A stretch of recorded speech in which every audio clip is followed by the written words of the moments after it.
ছাড়ায়া কে আছে বল, মা ছাড়ায়া কে আছে বল, কাঁদলে আমার। নমস্কার, সকলে কেমন আছেন? আশা করি সকলে ভালো আছেন। এন্টারটেন বাংলা চ্যানেলের আরও একটি নতুন ভিডিওতে সকল বন্ধুদের জানাই স্বাগত। বড়দেরকে প্রণাম, ছোটদেরকে অনেক অনেক ভালোবাসা।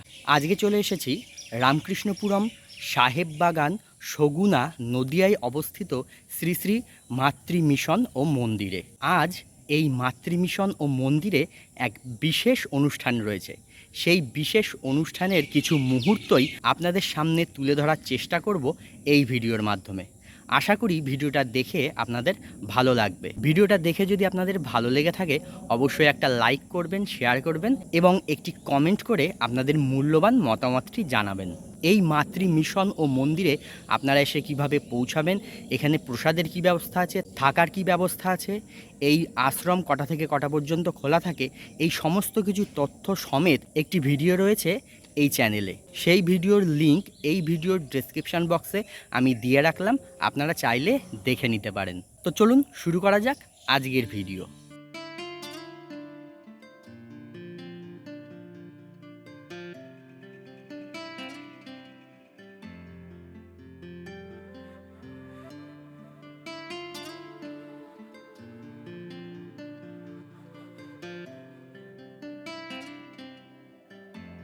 চলে এসেছি নদিয়া জেলার রামকৃষ্ণপুরম সাহেব বাগান সগুনায় অবস্থিত শ্রী শ্রী মাতৃ মিশন ও মন্দির শ্রী শ্রী আদ্যা মন্দিরে।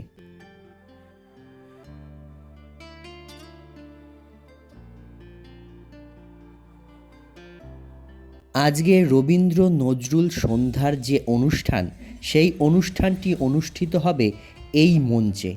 এই মঞ্চটি দেখুন কি অপূর্ব সুন্দর করে সাজিয়ে তোলা হয়েছে। এই গ্রামেরই ছোট ছোট সমস্ত ছেলেমেয়েরা নিজেদের চেষ্টায় নিজেদের হাতে এই মঞ্চ সাজিয়ে তুলেছে। কি অপূর্ব সুন্দর হাতের কাজ। কাঠির মাদুরের ওপরে রং তুলি দিয়ে চিত্র অঙ্কন করে আর মাদুরের ধার দিয়ে দেখুন গামছা দিয়ে ডিজাইন করেছে। অপূর্ব সুন্দর লাগছে দেখতে। এই মঞ্চটি তৈরি করা হয়েছে মাতৃমিশন যাওয়ার যে রাস্তাটা, সেই রাস্তার পাশেই এখানে একটি ক্লাব আছে, সেই ক্লাবের প্রাঙ্গণেই এই মঞ্চটি তৈরি করা হয়েছে। এই গ্রামের সকলে মিলে দেখুন হাতে হাত রেখে এই কাজ করছে। আর ওনাদের সঙ্গে রয়েছেন এই আশ্রমের মহারাজ, যিনি সকল গ্রামবাসীর কাছে ছোট বাবা নামে পরিচিত। অনুষ্ঠান প্রাঙ্গণ থেকে আমি আবার চলে এসেছি আশ্রমে। আর এখানে দেখুন একটা ডালা সাজানো হয়েছে আম, চকলেট, মিষ্টি এইসব দিয়ে। এই ডালাগুলো সাজানো হচ্ছে আজকের অনুষ্ঠানে যে বিশেষ অতিথিরা আসবেন ওনাদেরকে দেওয়ার জন্য। আর এই দিকে দেখুন আজকে মাকে যে ভোগ নিবেদন করা হবে সন্ধ্যাবেলায়, সেই ভোগ এখানে প্রস্তুত হচ্ছে। মায়ের আজকের ভোগে রয়েছে ভেজিটেবিল চপ, সিঙাড়া আর একটা বিশেষ জিনিস রয়েছে, এই হচ্ছে ফুচকা। আজকে মাকে ভোগে নিবেদন করা হবে ফুচকা। ছোট থেকে বড় সবারই কিন্তু ফুচকাটা কম বেশি খুবই পছন্দের একটি খাবার। তো মায়েরও তো মাঝে মধ্যে ফুচকা খেতে ইচ্ছা করে বলুন, সেই কারণে আজকে মাকে নিবেদন করা হবে এই ফুচকা টক জল দিয়ে। এটা কিন্তু নিরামিষ ফুচকা। ফুচকালা দাদা মায়ের জন্য থালায় ফুচকা সাজিয়ে দিয়েছে, আর এই যে বাটিতে এখন এই টক জল দিয়ে দিচ্ছে।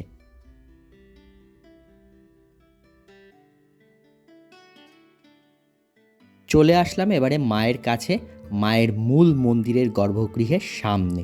আর এখানে দেখুন মাকে যে ভোগ নিবেদন করা হবে তার জন্য সেই ভোগের থালা এখন সাজানো হচ্ছে। আজ এই রবীন্দ্র নজরুল সন্ধ্যার অনুষ্ঠানে সন্ধ্যাবেলায় মাকে নিবেদন করা হচ্ছে ভেজিটেবিল চপ, সিঙাড়া আর টক জল দিয়ে ফুচকা। মায়ের ভোগ নিবেদন হয়ে গেলে মায়ের এই প্রসাদ চলে যাবে আজকের এই রবীন্দ্র নজরুল সন্ধ্যার অনুষ্ঠানে আগত সকল দর্শকদের হাতে। মায়ের ভোগ নিবেদনের পর এবারে শুরু হলো সন্ধ্যা আরতি।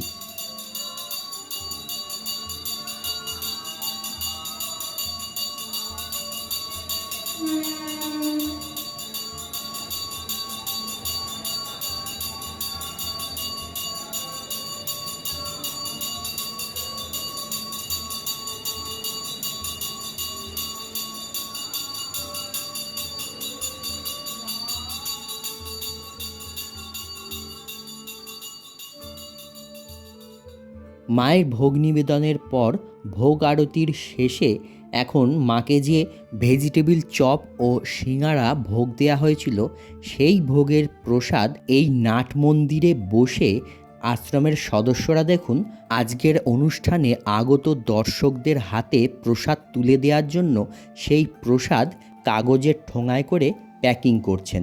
প্রতিটা ঠোঙায় থাকছে একটা করে মায়ের ভোগে দেয়া ভেজিটেবিল চপ, একটা করে সিঙাড়া আর একটা করে কেক। তবে কেকটা মায়ের ভোগে দেওয়া হয়নি। আর মাকে যে ফুচকা ভোগ দেওয়া হয়েছিল, সেই ফুচকার গাড়ি চলে যাবে অনুষ্ঠান প্রাঙ্গণে। সেই অনুষ্ঠান প্রাঙ্গণেই দর্শকদের ফুচকা বিতরণ করা হবে। এই যে সমস্ত প্রসাদ প্যাকিং করা হয়ে গেছে। এখন প্রতিটা প্রসাদের ঠোঙায় একটা করে কুপন লাগানো হচ্ছে। এই কুপন কেন লাগানো হচ্ছে পরে বলছি। এদিকে দেখুন অতিথিদের জন্য যে ডালা সাজানো হয়েছিল, সেই ডালাগুলো এবং ভোগের প্রসাদ আর ফুচকার গাড়ি এখন পাঠিয়ে দেওয়া হচ্ছে অনুষ্ঠান প্রাঙ্গণে। আজকের অনুষ্ঠানে উপস্থিত থাকা বিশেষ অতিথিদের নিয়ে এখন মহারাজ যাচ্ছেন অনুষ্ঠান প্রাঙ্গণে।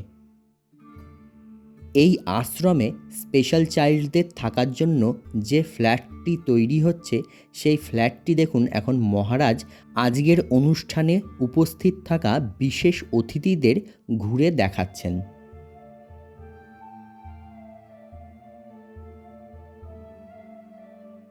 চলে এসেছি অনুষ্ঠান প্রাঙ্গণে।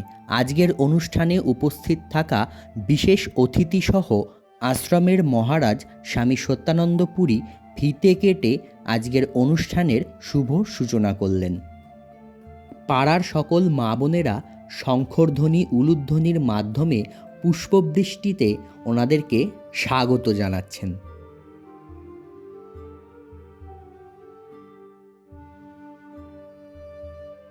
আজকের অনুষ্ঠানের বিশেষ অতিথিরা ওনাদের আসন গ্রহণ করেছেন।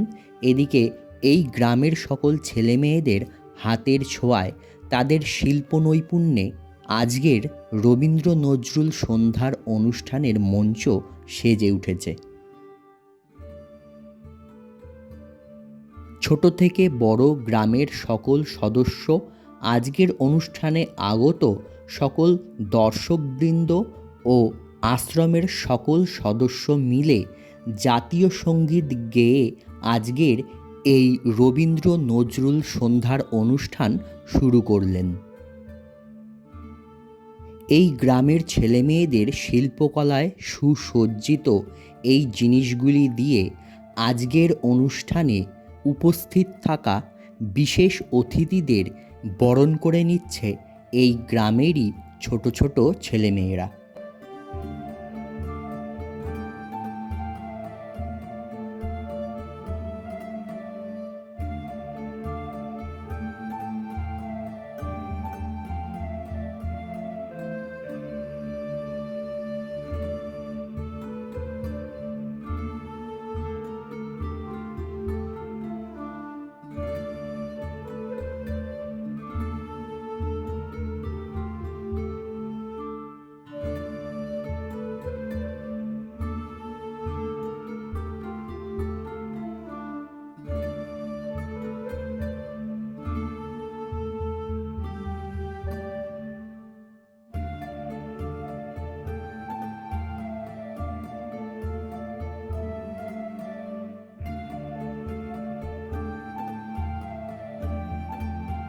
এবারে মঞ্চে এই গ্রামেরই ছোট ছোট বোনেরা নৃত্য পরিবেশন করছে। এই রকম বিভিন্ন নৃত্য, সঙ্গীত ও আবৃত্তির মাধ্যমে আজকের এই রবীন্দ্র নজরুল সন্ধ্যার মঞ্চ জমে উঠবে।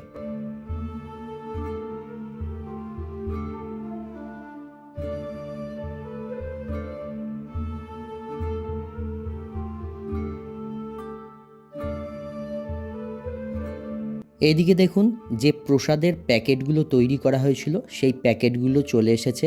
এখানে দেখুন সাজিয়ে রাখা হচ্ছে। আর এই যে প্যাকেটের গায়ে যে কুপনগুলো লাগানো রয়েছে, এই কুপনগুলো ফুচকা স্টলে দেখালে ফুচকাওয়ালা দর্শকদের ফুচকা দেবে। প্রতি কুপনে 5টা করে ফুচকা বরাদ্দ। এদিকে দেখুন স্বামী সত্যানন্দপুরী মহারাজ নিজে হাতে সকল দর্শকবৃন্দদের প্রসাদ বিতরণ করছেন। এই প্রসাদ গ্রহণ করতে করতে সকল দর্শকবৃন্দ আজকের এই রবীন্দ্র নজরুল সন্ধ্যার অনুষ্ঠান উপভোগ করবেন।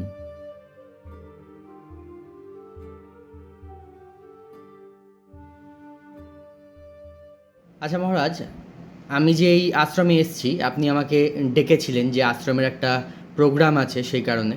তো আমি এসে দেখলাম এটা একটা ক্লাবের প্রোগ্রাম, কিন্তু এই ক্লাবটা আশ্রমের সঙ্গে কি করে জড়িয়ে গেল, বা এই ক্লাবের প্রোগ্রামটা আশ্রমের প্রোগ্রাম কিভাবে হলো, এটা যদি একটু বলেন। বাবা, আমি যখন তোমায় ফোন করেছিলাম তুমি আমাকে বলেছিলে যে মহারাজ আশ্রমের কোনো অনুষ্ঠান হলে আপনি আমাকে একটু বলবেন, এটা আমি এইগুলোই প্রোগ্রামগুলো করি। হ্যাঁ।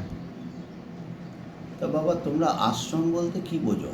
আশ্রম আমি তো জানি বেশিরভাগই এই যে মঠ মন্দির যেগুলো হয় এগুলো নিয়েই আমি করি, তো এটাই আমি জানি আশ্রম। তার মানে যেইখানে বিগ্রহ থাকে, পুজো হয়, কাঁসর ঘণ্টা বাজে, সেইটাকেই তুমি আশ্রম বলে জানো। আর মানুষের যেখানে শান্তিতে আশ্রয়স্থল, আমার মনে হয় সেইটাই আশ্রম।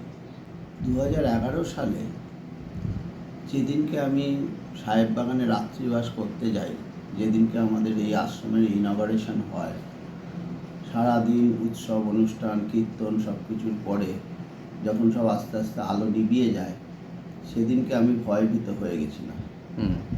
সেইটা একমাত্র চোখে পড়েছিল যিনি আমার বন্ধু, তিনি আমার গুরু মহারাজও বটে, আমাদের বড় মহারাজ।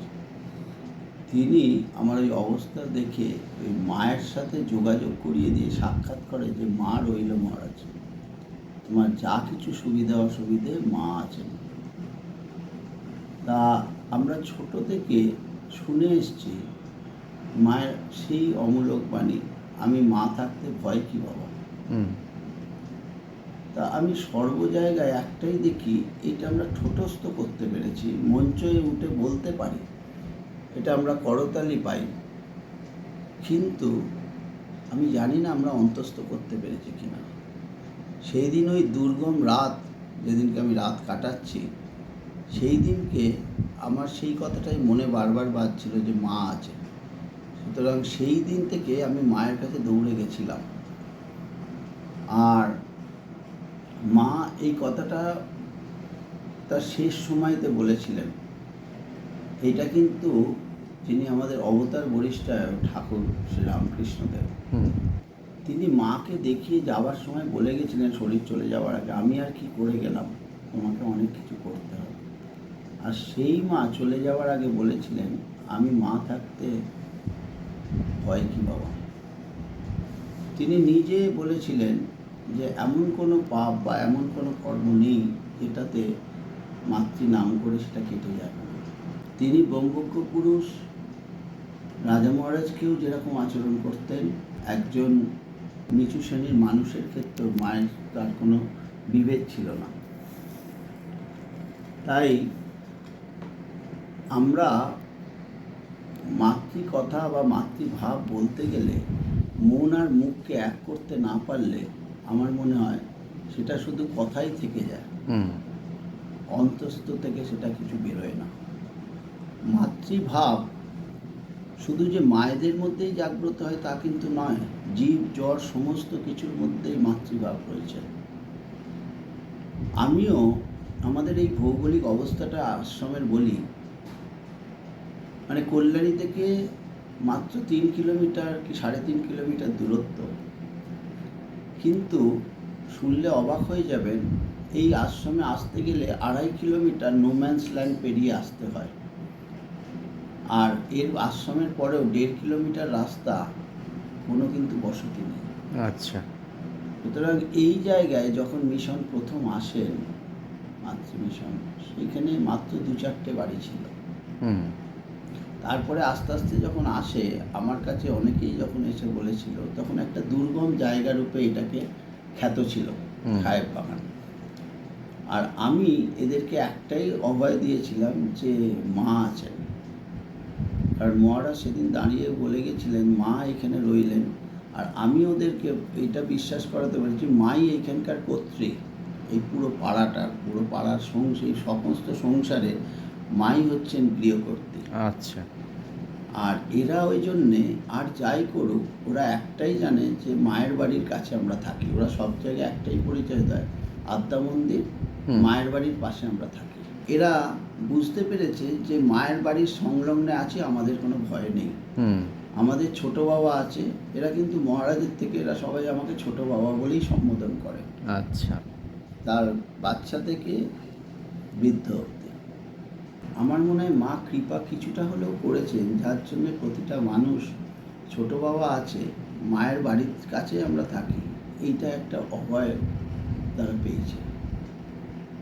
আর এই যে অনুষ্ঠানটা, এখানে যাবতীয় যা কিছু অনুষ্ঠান, তার যে প্ল্যানিং বলো বা যা কিছু মিটিং বলো, সবটা তারা এই মায়ের বাড়িতে বসেই করে। আচ্ছা। তাদের আবদারের জায়গা ছোট বাবা এটা আমাদের করতে হবে, অন্যান্য পাড়ায় হয়, আমরাই আমাদের পাড়ায় করব।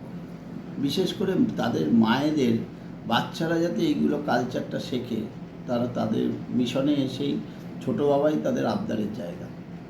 সুতরাং সেই সব লোকেদের বা মায়েদের বা বাবাদের একটা, এটা আমাদের একটা ছোট্ট দরিদ্র গ্রাম, কিন্তু আমার যেন কোথাও একটা দায়িত্ব করতে যায়। আচ্ছা। এই সাহেববাগান যুব সংঘ, এই ক্লাবের রবীন্দ্র নজরুল সন্ধ্যা এটা হলেও আমি মনে করি এইখানেও যে মায়ের একটা প্রচ্ছন্ন প্রভাব ছিল, এটা অস্বীকার করতে পারি। হ্যাঁ, এটা আমিও ফিল করলাম যে এটা ক্লাবের প্রোগ্রাম হলেও আমি আর এক ফোঁটা মনে হয়নি যে এটা ক্লাবের প্রোগ্রাম। আমি তো প্রথমটা দেখে ভেবেছিলাম যে আশ্রমেরই প্রোগ্রাম এটা। না, এটা শুধু তুমি বলে না, যেসব গেস্টরা এসেছিলেন, আমাদের মহকুমা শাসক এসেছিলেন, মহারাজ এসেছিলেন, তারা চলে যাওয়ার পরে একটা জিনিসই শুধু বলে গেলেন যে আমরা অনেক অনুষ্ঠানে যাই, এইখানে এসে যেই স্বাদটা পেলাম সেটা একটা অন্য স্বাদের। আচ্ছা। সুতরাং তুমি কি মনে করতে পারো না, পারি, এটা আমরা বলতে পারি না যে মায়ের একটা নিরাপত্তা বলয় বা ভালোবাসার বলয়, মায়ের কোলে এটা অনুষ্ঠিত হয়েছে। আমি তো তাই মনে করেছি। আর মায়ের একটাই অদ্ভুত, মায়ের সারা জীবনই তুমি যদি কখনো পড়ো, মা দেখবে যাই হতো না কেন, কলকাতা থেকে রাজা মহারাজই যাক আর কলকাতা থেকে কোনো ভক্তই যাক, মায়ের একটাই উদ্দেশ্য থাকবে, আগে পরে শুনবো তোমার কথা, আগে তোমরা কিছু খাও। তা মায়ের সন্তানরা সেদিনকে অনুষ্ঠান করবে, মায়ের সন্তানরা অনুষ্ঠান দেখবে, আর মায়ের প্রসাদ তারা পাবে না, এইটা যেন কিরকম মানে জল ছাড়া মাছ বাঁচার মতো অবস্থা। তখন আমার একটা কোথায় যেন দায়িত্ব করতে গেল, তখন এই সিঙ্গারা চপ যেইগুলো খেয়ে তুমি হয়তো বলতে পারো যে মায়ের প্রসাদে মিষ্টি কেন নয়, অনেকের ডায়াবেটিস আছে, বা সেই পরিস্থিতিতে ওই সিঙ্গারা চপ কেক এইগুলো প্রসাদ হিসেবে মায়ের কাছে দিয়েছিলাম, মা সেটা গ্রহণ করেছিলেন। সর্বোপরি এই সমাপ্তি অনুষ্ঠানে আমি ফুচকার ব্যবস্থা রেখেছিলাম, সেইটাও মাকে প্রসাদ হিসেবে দিয়েছিলাম। সেইগুলো মা গ্রহণ করার পরে সেইগুলোই প্রসাদ হিসেবে সেইখানে গেছিল। আচ্ছা, এই যে প্রসাদটা যখন দেয়া হচ্ছিল সেটা দেখলাম আপনিই দিচ্ছিলেন, এটা তো অন্য কেউ দিতে পারতো, কিন্তু আপনি নিজে হাতে কেন দিলেন এইটা একটু যদি বলেন। না, আমি যখন নিয়ে গেছিলাম যুবসংঘ ক্লাবে, আমি লোক দিয়ে নিয়ে গেলাম, ফুচকা নিয়ে গেলাম, কারণ মায়ের এখানে তারা ফুচকা দিয়ে তারপরে ফুচকার গাড়ি সঙ্গে করে নিয়ে গেলাম। তখন যখন নিয়ে গিয়ে হাজির হলাম, প্রত্যেকের একটাই, না ছোট বাবা তোমাকেই দিতে হবে, আমরা তোমার হাত থেকেই নেব। এই যে একটা মাতৃ প্রসাদ তারা নির্বাচন করেছে, আমি হয়তো পুরুষ, তুমি বলবেন যে মাতৃভাব কী করে জাগ্রত হয়। মাতৃভাবটা এমন একটা জিনিস, এইখানে পুরুষ নারী বিচার হয় না। মাতৃভাবটা সমগ্র জীব জড় সবার মধ্যেই মাতৃভাব থাকতে পারে। তা ওরা আমার হাত থেকে নিয়ে ওরা একটা প্রসন্ন হয়েছে। আচ্ছা। আর তুমি কি মনে করো যে শুধু জীবের মধ্যেই মাতৃভাব থাকে, জড়ের মধ্যে থাকে না? এই যে আমার ঘরে একটা তক্তাপোষ আছে, এই তক্তাপোষটা সকালবেলা আমি উঠে চলে গেছি, আর আমি তার কথা খেয়ালও রাখিনি, মনেও করিনি। দেখবে জগৎ সংসারে মায়েরা চেষ্টা করে খেলনা দিয়ে হোক, যা দিয়ে হোক, তারা কাজ সারার জন্যে, যে তারা ওই দিয়ে ভালো থাকুক। তা এই বিছানাও যখন চলে যাই, যখন রাত্রিরে ক্লান্ত অবসন্ন হয়ে ফিরি, এই বিছানাটাই কি আমাদের মায়ের স্নেহ দেয় না, মায়ের মমতা দেয় না? তখন তো আর অন্য কিছু কি ভালো লাগে না, একদম তখন তো মনে হয় এই বিছানায় নিজের শরীরটাকে আলাতন করে দিই। হ্যাঁ। আর তার জন্যই তিনি সারা দিন অপেক্ষায় থাকে যে আমার সন্তানটা কখন এসে এই বিছানায় এসে তার শরীরটা, ক্লান্ত অবসন্ন শরীরটা জুড়িয়ে, মানে মা যেন তার কোলে তার স্থান দেয়। সুতরাং এইগুলো যখন ভাববে, তখন এই যে আমাদের যে বেদ পুরাণে বলা আছে তিনি সর্ব জগৎময়, তাহলে কি আমরা শুধুই ভাবব যে তার সৃষ্ট জীবের মধ্যেই তিনি আছেন, জড়ের মধ্যে নেই? যেদিনকে আমরা এইটা মানে সত্যিকারের মন থেকে মেনে নিতে পারবো, সেদিন বুঝতে পারবো যে মা কি জিনিস। আচ্ছা, হঠাৎ করে দেখছিলাম যে প্রকৃতি মানে একটু মেঘলা ভাব বা বৃষ্টি হবে এরকম, কিন্তু সবাই তখন একটু ভয় পেয়ে গেছিলো যে কি হবে এবারে। তো আপনি তখন মায়ের কাছে সবাইকে যেতে বললেন, সেটা কি কারণে একটু যদি বলেন? দেখো বাবা, অনেক দিন থেকে এরা রিহার্সাল করে এই বাচ্চাগুলোর একটাই ইয়ে ছিল যে বাবা এবছর আমাদের প্রথম প্রোগ্রাম মা যেন সুষ্ঠুভাবে করায়। আচ্ছা। আর যখন এরকম হয়ে এসেছিল, তখন সবাই মানে মলিন মুখে আমার কাছে আসে যে ছোটো বাবা আমরা করতে পারবো তো? তাদের মধ্যে একটা সংশয় সৃষ্টি হয়। তখন আমি সোজা তাদের বললাম, দেখো আমি তো এটা বলতে পারবো না, তুমি যাও গিয়ে মায়ের কাছে প্রার্থনা করো। সেই ছবিটা হয়তো আজকে ক্যামেরাবন্দি নেই, কিন্তু প্রত্যেকে এসে সেদিন মায়ের কাছে করুণ স্বরে যে মা আমাদের যেন এটা সুষ্ঠুভাবে আমরা করতে পারি। কারণ আমরা সেরকম জেনারেটরের ব্যবস্থা রাখিনি, কিছু না। লোডশেড, বৃষ্টি হলে লোডশেডিং হয়ে যাবে, আমরা অনুষ্ঠান করতে পারবো না, কেন খোলা ময়দানে আমাদের সেই সামর্থ্য ছিল না যে প্যান্ডেল করে অনুষ্ঠান করব। তখন তারা এসে আকুলভাবে মায়ের কাছে প্রার্থনা করেছিল যে মা ছোটো বাবা আমাদের পাঠিয়েছে তোমাকে বলার জন্য যেন আমরা সুন্দরভাবে একটা প্রোগ্রামটা করতে পারি। তা তুমি তো তার সাক্ষী ছিলে, তুমি বলো তো সেদিনকার পরিবেশটা তুমি কেমন দেখলে? না সত্যি, তারপরে আর বৃষ্টি তো আসেইনি, কিন্তু যে গরম আমরা ভোগ করছিলাম সেটাও পরবর্তীকালে কেটে গেছিলো, বেশ সুন্দর একটা ওয়েদার হয়ে গেছিলো। তাহলে কি এইটা থেকে প্রমাণ হয় না মায়ের কাছে প্রার্থনাটা হচ্ছে সবচেয়ে বড় জিনিস? অবশ্যই। তাই বাবা তোমার এর মাধ্যম দিয়ে যত জায়গায় এটা তুমি দেখাবে, আমি একটাই সকলের কাছে প্রার্থনা করি, মা যে বলে গেছিলেন প্রত্যেকে পরখ করে দেখে নাও, মায়ের কাছে প্রার্থনা করো। আমি দুকলি একটা গানের মধ্যে দিয়ে তোমায় বলছি, যখন তোমরা মায়ের আসনে বসবে, মায়ের কাছে মন্ত্র তন্ত্র সব কিছু করবে, স্তব স্তুতি সব কিছু করবে, কিন্তু মাকে যদি নিজের মনে করো, মাকে যদি মনে করো আমার ঘরের মা, তাহলে মায়ের কাছে এই দুকলি, আমিও নিজে বলি, মাঝে মধ্যে গিয়ে বলি। আচ্ছা, আমি সেটা একটু তোমাদেরকে বলছি, তোমাদের ভালো লাগলে বলবে, না বললে। এটা আমি বড় মহারাজের মুখে খুব করে শুনি এই গানটা। আচ্ছা। মায়া দিয়ে ভুলিয়ে আমায় যাসনি মা আর চলে, মা ছাড়া কে আছে বল, মা ছাড়া কে আছে বল, কাঁদলে আমায় নেয় যে কোলে, মায়া দিয়ে ভুলিয়ে আমায় যাসনি মা আর চলে। এইটাকেই মন্ত্র হিসেবে মায়ের কাছে প্রত্যেক দিন প্রার্থনা করো।